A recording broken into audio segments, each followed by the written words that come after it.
Two new documentaries were screened at the First Ontario Performing Arts Centre this week, and both were produced and directed by St. Catharines natives. Hot Shots is an idea that came from Janice Barlow, who then urged her brother David to bring it to life. Barlow's documentary focuses on success stories in the arts that started in the Garden City.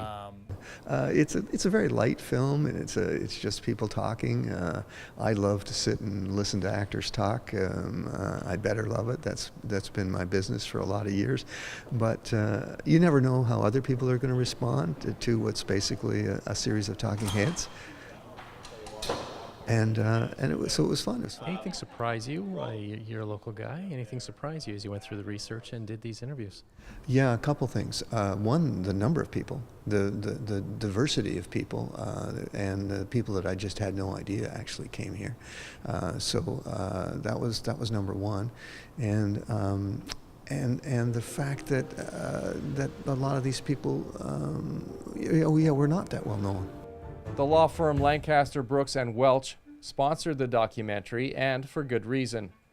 According to Rob Welch, the relationship between his family and the Barlows dates back to growing up on the same St. Catharines Street.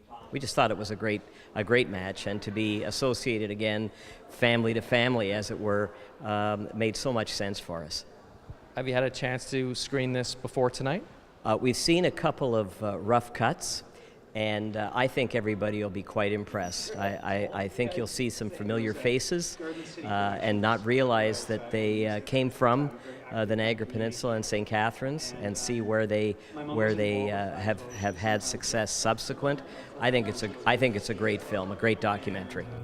8 feature interviews are surrounded by visual reminders of just how many renowned artists got their start in St. Catharines.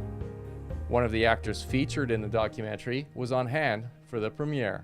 I think for young people it's important, to sort of see that even though St. Catharines may at times feel like it's far from Toronto or New York or Los Angeles, whatever, that it is possible, it does happen, and if you think outside the box a little bit when you're a kid and you want this badly enough and you pursue it, that it doesn't always work out, and lots of times it doesn't, but sometimes it does. The second half of the evening was devoted to 2 acclaimed St. Catharines documentary filmmakers, John Zaritsky and Michael Savoy.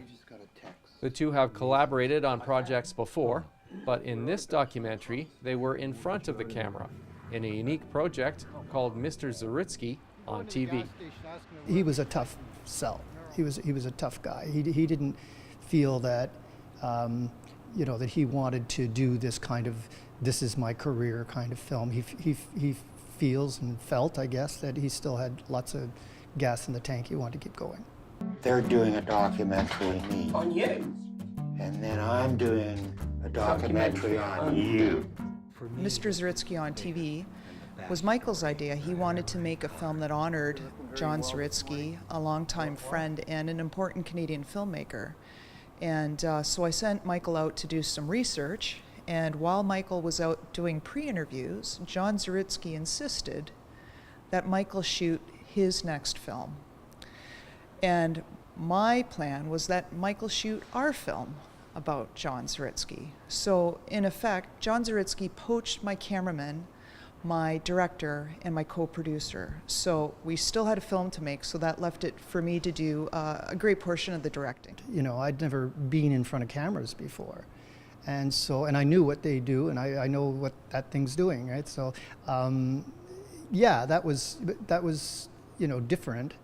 But we were so tired and so into what we were doing that we just really forgot about what Jennifer and Jake, her cameraman, were doing. And frankly, they were really great in that they were never sort of in our faces. They were always somewhere, but they were really at us. So it was just really easy to make our own film and worry about the Mr. Zaritsky film later.